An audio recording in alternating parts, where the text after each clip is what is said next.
Hey guys, I am here with John Maginnes, and we're in Rochester the night before the PGA Championship kicks off. And I just dragged John from the bar because I got back late. We were supposed to do this hours ago, and he's kind enough to sit with me for a few minutes. You were kicking some butt today. I mean, let's get there right out of the gate. You played with Michael Collins from ESPN, Luke Elvey, our favorite Australian. Who was the fourth? Ben Everill, Australian. Another Australian. You guys kicked some butt today. Well, we had an important President's Cup match that was going on, so we had to take down the Aussies. So it was like the President's Cup. The Americans kicked the Aussies' butt. Now, the internationals' butts. Was there any alcohol involved on the golf course? No, we don't do that. That's it was why very serious. That's why you beat the Australians. If they'd started drinking at noon, the way that many Aussies and Irish and Americans do. Right. See how I covered maybe that? That's just you, John. Yeah, well, maybe it's just my friends. Yeah. It goes back to that old saying. Yeah. If you ever wonder who you are, look around. You're probably one of those people you hang out with. Well, your show is Maginnes on Tap. It is Maginnes on Tap. It's a requirement. Right. Anyway, so let's talk about the pros. Let's talk about the PGA Championship. No one cares about our little smackdown, even though I will have to show you this really funny video we made of Ben's swing. It was just classic all around. Anyway, back to the main topic. We're both a little bit It's late. Yeah, it's late. It's late. Forgive us. Okay, so John, what do you like going into this week? Who do you like? What do you like? There's several stories that I'm fascinated by. Look, Tiger and 15 is a great story. We've had 14 first-time major championship winners since Tiger won his last major. So there's another 15. So I'm a big fan of the number 15. Do you know who the most famous athlete who ever wore the number 15 is? I do not. Who? Bart Starr. The number 15 is useless. This week it's in play. Thurman Munson wore it. Carmelo Anthony's wearing it in the NBA right now. Okay. But it's a number that just doesn't get used very often. So it's been the toughest for Tiger to get. Yes, it's been the toughest for Tiger to get.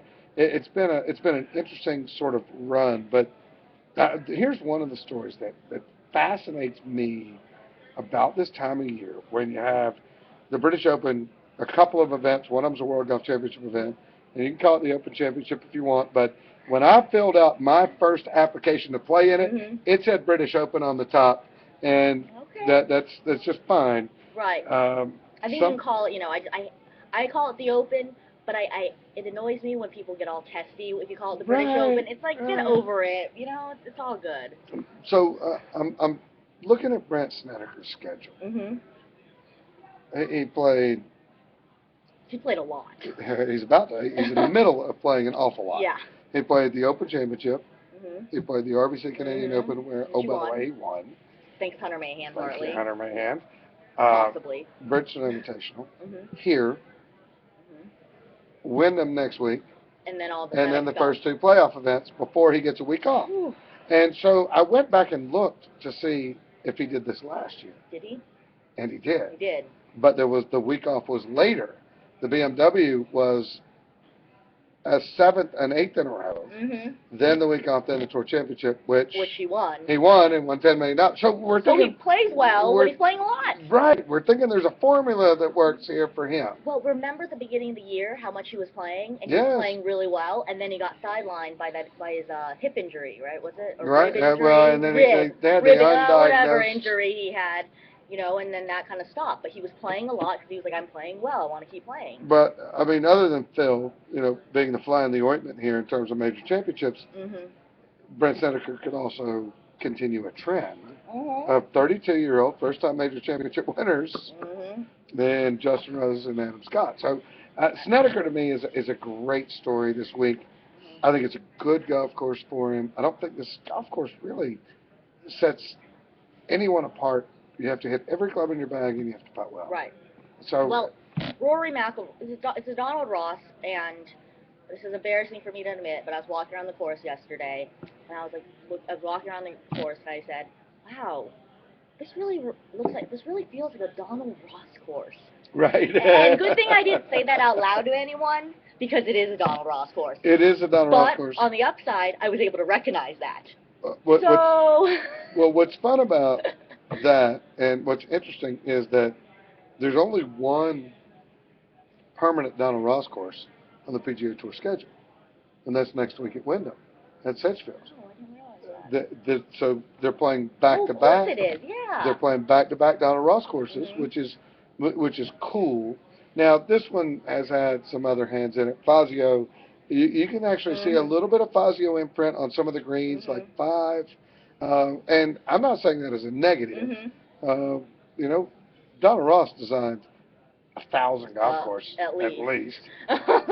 They weren't all perfect, and they certainly all don't translate as well as Oak Hill, Sedgefield, Pinehurst number 2 to the modern game. Right. But for this people like me, not former pros like you, but for hacks like me, they're great. Those little gems. And there's a reverence that we all get when we start talking about Donald Ross.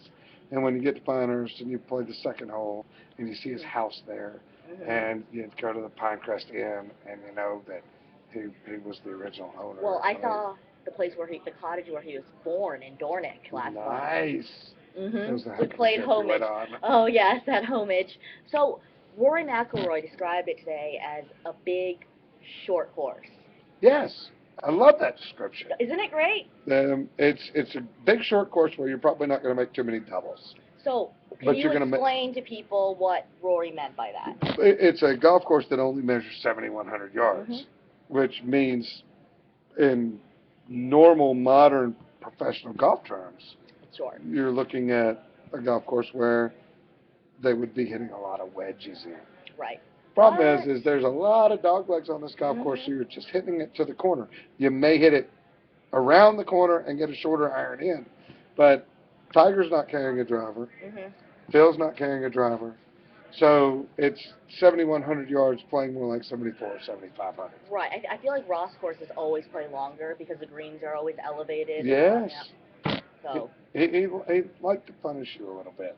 I think that if he'd had the same equipment that Pete Dye had, his designs would have been significantly different. I think that he would have. I think there were things he wanted to do that he probably technology but in didn't the allow. early 1900s that couldn't do. But it's interesting how many of his courses have stood the test of time and technology. I mean, that's really. Can you say the same about some of? I mean, it'll be interesting to see if you can say the same about some of the. I think you can say it about. I think you can say it about Alistair McKenzie. I think you can say it about Stevie McDonald, some of those. Some of those guys. Rayner. Look. Yeah. But I'm saying like the big names now, the course designers now, in 100 years or whatever, I'm just, that's a hypothetical and that's a conversation that we could have another time. But we don't want to bore people to death about architecture, which we find interesting. Exactly. I mean, we could. I mean, it is an interesting conversation, but we're both a little bit ADD at the moment too. So. I'm ADD all the time. Well, I am too, but that's okay. So what else about Oak Hill? Like what do you have to do well? Or which holes stand out? I know the close is crazy. Well, it's really hard. The last 2 holes are actually the last 4 holes. I'll go and say that a 1-shot lead on 15 is certainly not guaranteed. A 1-shot lead and you make 4 pars, then you're probably going to win the golf tournament. But there is a stretch of holes from 6 through 12 where you can make some birdies on this golf course.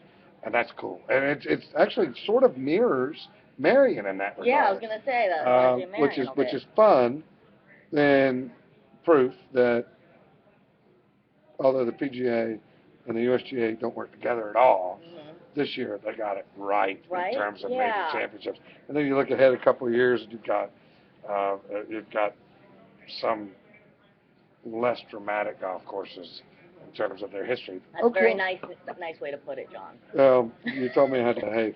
Oak Hill's hosted. You don't need to behave. Let loose. Oak Hill's hosted every tournament that it could possibly host in the men's game. U.S. Amateur, U.S. Open, PGA, Ryder Cup, Senior PGA, Senior U.S. Open. This PGA this year, so this is the 4th PGA I've covered, and this one has the best, most major-esque, not a feeling, like the most grandiose type of feeling. It's more excitement a little bit than the ones I've covered in the past for whatever reason it is. Look, there's a business aspect to this game that brings in the Whistling Straits, the Erin Hills, the Chambers Bays. There's a business aspect to it that cannot be denied. And it's unfortunate that these particular entities feel the obligation to get away from certain places.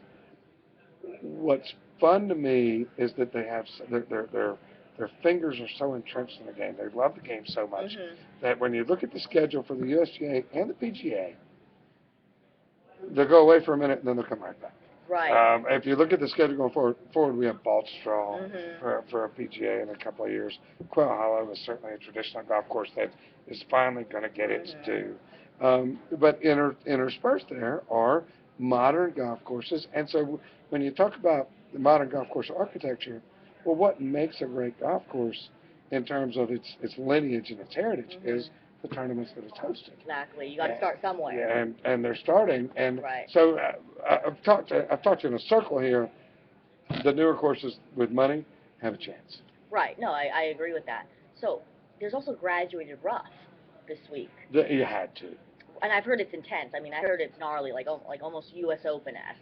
I ran into a friend of mine, a guy that I played college golf with, who's a member here. And the first thing he said to me, I hadn't seen him in 25 years. He's like, "Do you remember me?" And of course I did. And we had a nice moment there. And then he said, "Why are they cutting the rough?" I'm like, "You're kidding me. This is the most."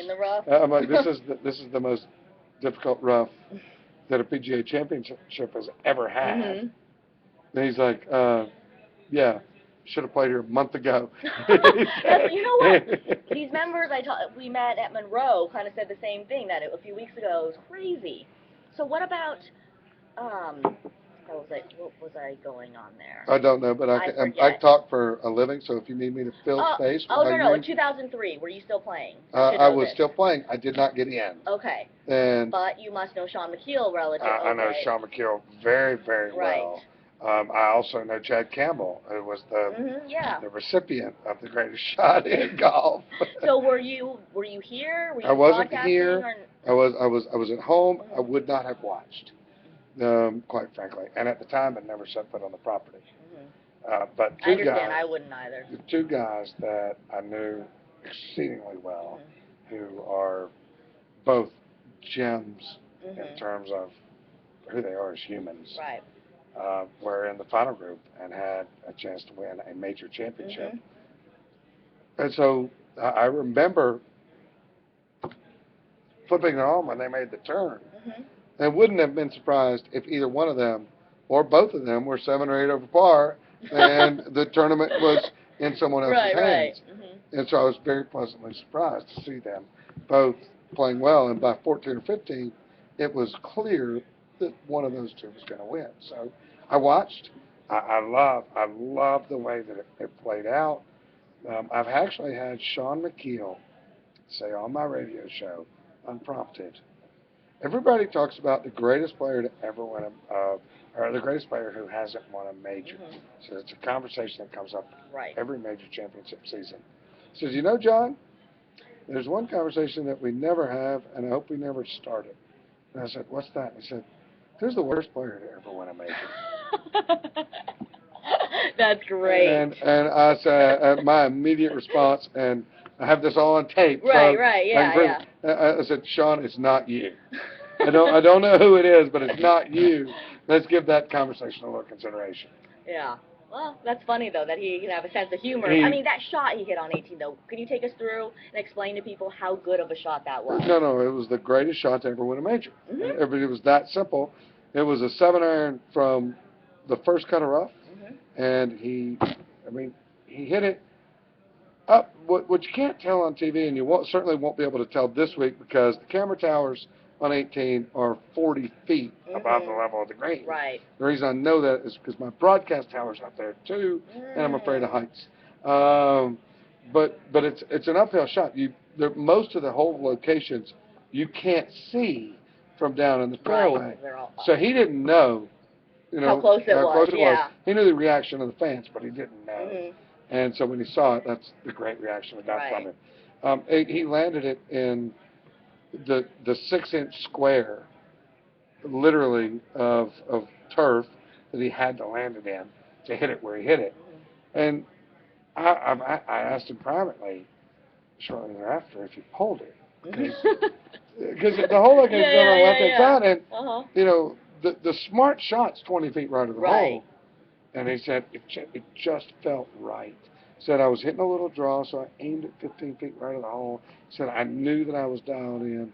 Said, and for some reason, and you hear this from every major champion, from Phil Mickelson telling Bones on the first fairway, we got this at the British Open. Said, and I was calm. I just knew that in that moment it was just right. Like Justin Rose saying that the U.S. Open on 18 this year. Yeah, I mean, or Adam Scott saying that he would have never been that calm had he not gone through when he went through. And there were some moments this year already that I think we're going to remember. Oh yeah. It's been amazing. The picture that the photographer took of Adam Scott from behind on 18 green. Oh, so good. I mean, it's one of the great sports photographs you're ever going to see. Phil's round at the British Open. that was. I mean, I hadn't gotten choked up. Like, I cry at sports. I get like, you know, touchy feely and emotional. I cry at sports movies. You know, like I get like that too. And when I saw Bones' face on 18 after Phil made that putt, I got choked up. I mean, they're good guys. They're great people. And I just had a conversation with T.R. Rodman from Phil's Yes, he is group. Well, I guess there needs to be, like, you know, an antagonist in every group of people. I'm kidding. No. I'm just kidding. I spoke to him, and we were talking about his year and, you know, what motivates Phil these days. And, look, Phil was not the kind of guy 10 years ago that reached back. But TR told a great story about Phil many years ago wanting to be Arnold Palmer. He kind of is the modern day Arnold Palmer. He played in Ernie's U.S. Open at Oakmont when Ernie beat Colin Montgomery and Lauren Roberts in the playoff 21 years ago now. Is my math right on that? And it was Arnie's last U.S. Open, and Phil's down. Phil's finished. He's two groups behind Arnie. Arnie's got the towel around him. It's 100 degrees, and when Phil gets off the golf course, walking to the clubhouse, Arnie's down, signing autographs in the volunteer tent. And Phil tells this story. He goes down to the driving range. He and Bones hit balls for an hour. Arnie's still signing autographs in the volunteer tent. And when he leaves, guys gets his car and leaves. You can still see Arnie in the volunteer tent, signing autographs and taking pictures. And I think the way TR told it, and I haven't heard Phil tell the story, but I can promise you, I'll ask him about an interview. He said, you know, that's the kind of ambassador I want to be to this game. At the time, he'd won the Tucson Open. Right. You know, well, that's great though. That's good. But he is. Yeah. But then he became this intense competitor that was very difficult to be around. Right. In the locker room, and now. Phil? Is that Yeah. And now he is, from our standpoint, you couldn't ask for more. Right, no, because, from a media standpoint. because he gives us what, he knows we have a job to do. Right. And he gives us what we need. And it's fun. I mean, it is. He's funny. It's been fun to see that whole transition. I mean, I met Phil. Yeah, I wasn't there when I know that he had a little bit of a bad rap back in his early days, and I guess that makes sense. We all do. No, we were all kids. No, I know exactly. That's what I'm saying. But I also think that it might have been jealousy from veterans that were older. You know, like, who's this kid? You know, I don't know. There's always some of that. The game's different now, in that there's so much money in it. Right. I mean, in 1996, I made $184,000 in prize money. Didn't have any endorsement dollars. Cost me $110,000 to do it. Paid $40,000 in taxes, and went home with a little bit more than the guy that ran the McDonald's around the corner from my house. So it was a little more dog eat dog back then. Because and oh, by the way, I kept my card. I finished in the top once. I finished 110th on the money list. Tiger has helped. Do you think Tiger's made a lot of people rich? Speaking of Tiger, let's get to Tiger. What do you think about him this week? I love him. I mean, if I was a gambling man, Wait, aren't you? No, Yeah, I'm just kidding. I got a couple hundred. I got a couple hundred on him at 4-1, and feel good about it. I think that what's great about this tournament is that here at Oak Hill, it's the perfect golf course for anyone to win on. Tiger likes these type of courses, yes. though, too. Even though he didn't play well in 2003 here. You know, somebody pointed out the fact that Tiger hasn't won on traditional northeastern golf courses. And he loves them, though. At a great clip. And I thought it was an interesting, too. Yeah. And so I went and went back through, and Wingfoot, Baltusrol, all of those places. Right, yeah. He hasn't won there. Shinnecock, he did win at Bethpage. That's not traditional. Right, no, Bethpage. No. I was there that week. I made the cut that week. It was the hardest freaking golf course I've ever seen in my life. But I thought that was an interesting note to really point out. So why do you like him so much this week? If that's because I don't know if you paid attention last week. He won by 7. I actually didn't really pay that much attention because it was like an exhibition. I was like, okay, I know he's gonna win. He always wins there, though. That's the thing, is that he always wins at the same courses. We saw this Bay Hill, remember? Yes. Blew the field away. Tiger's gonna win the Masters. Pardon my yawn. Oh, it's okay. It's getting late. We'll wrap it up in a few minutes. I just want to hear more about your other picks as well. Well, I mean, and to continue on your thought. Tiger has adjusted. You know, everybody's marveling at what Phil was able to do and learning the links game. Yeah, Tiger's learned some things himself. He had a terrible record at the Players, even though he had a victory at the Players and a second to Hal Sutton. That was about it for his entire Players Championship career. Right. Until this year. Right. I agree. But what I think I don't know if I was talking to you about this, but I think what might have kind of lit a fire under Tiger was Phil winning the Open. A little bit, just enough, you know what I mean? Maybe, yeah, I mean they don't love each other. There's no. I know, but it helped. You know, like maybe he's like, okay, that guy. You know, I've heard him call Phil a few names, but you know. I think that Phil won the Open, like that guy won the Open. Well, I'm gonna win the next one. I don't know. Maybe I think it's a fair point. I think it makes sense. I don't think that Tiger actually views anyone as a rival. I don't think so either. I don't think so either. Anyone but I think the fact that Phil has won more majors than him in the last 5 years might bother him a little. Well, I've won the same number of majors as Tiger in the last 5 years. I mean, that's just true. Because, you know, like there is still a little bit of there is still tension there, I think. I don't think there's any question there's tension there. Right.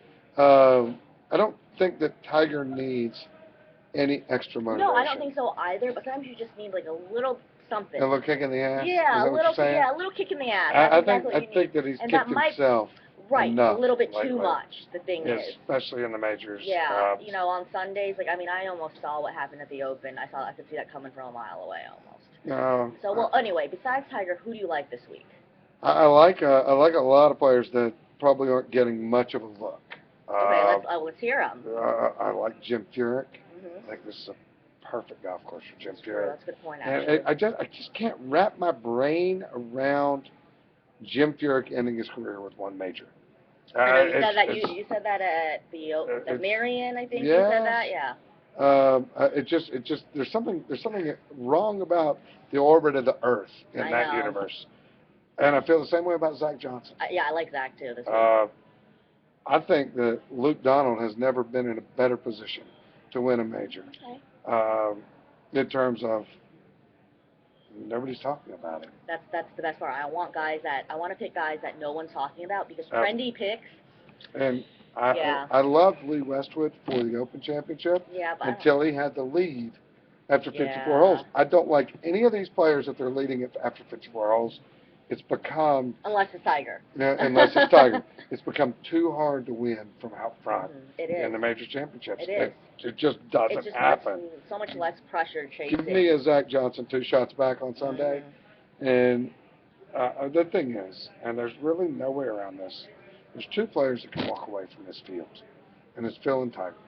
And I mean, one of those guys could shoot 12 or 13 or 14 under this week. Not here. On this golf course. Are you kidding me? How many majors have they? They pride themselves. Yes, they on, do. You know what? A combined 10 under for 10 majors or something. there's two guys that can walk away from this Okay. field, and uh, Phil even said in his press conference, it's not as hard as you think. I think somebody's going to get to double digits. Well, we'll see what happens. And I hope that he's right, because I like those kinds of Me PGAs. too. I don't like it when you're kind of like, for them. You know, the U.S. Open once a year, it's fun to see them suffer a little bit and grind for those pars, but it would be a terrible disappointment if we don't have Phil or Tiger in the mix on Sunday. Well, who else? What other names that people aren't talking about? You know, another dark horse. everybody wants to talk about Henrik Stenson and how well he's played. He's played great. He hasn't won a golf tournament yet. And, you know, he wins bridesmaids of the year though. So he's far. had a great. And it's, you know what? Hats off to him. I know. I love Henrik Stenson. Putting in the work to become a top 10 player in the world again. And the math hasn't gotten there yet, but the game. He's a great player. Is certainly there. And a great guy.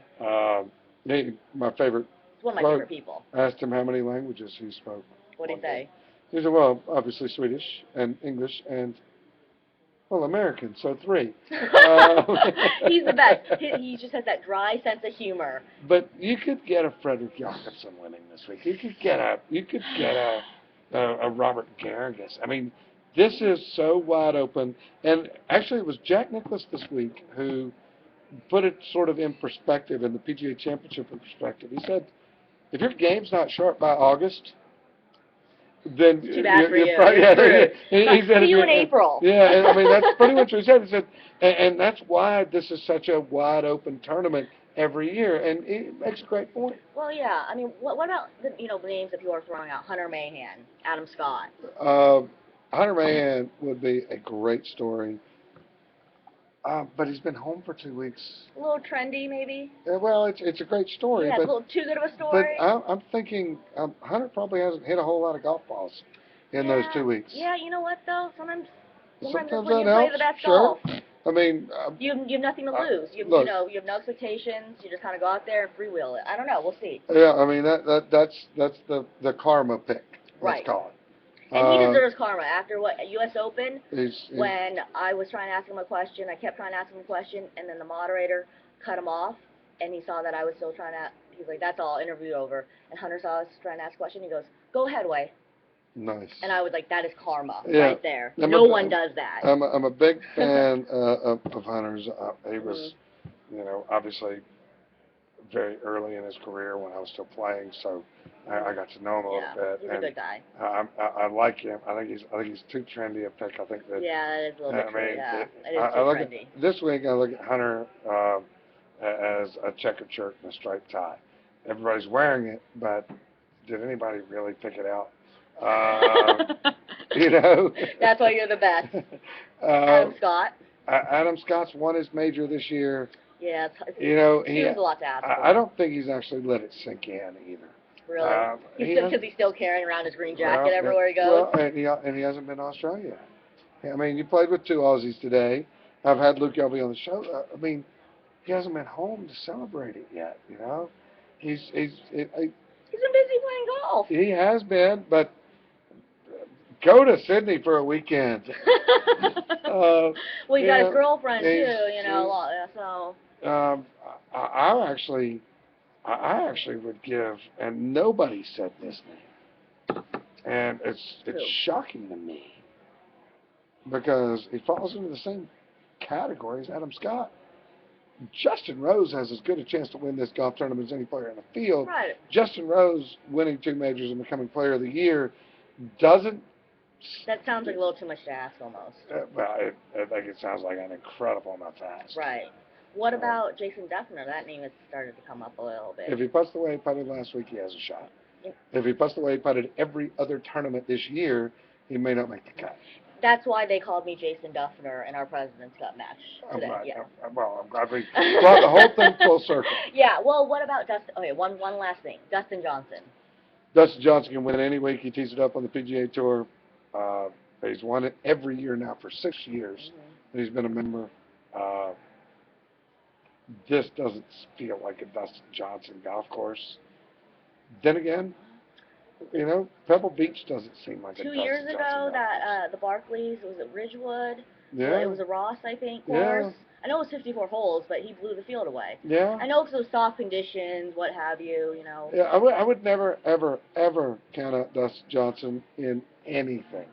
Yeah. Except for a spelling bee. You know, Yeah. I think that He's Dustin. good for 54 holes at least. But go ahead, sorry. I think that he has the game to win anywhere, anytime. He's not plagued by ideas, and he doesn't. There's nothing effective about Dustin Johnson.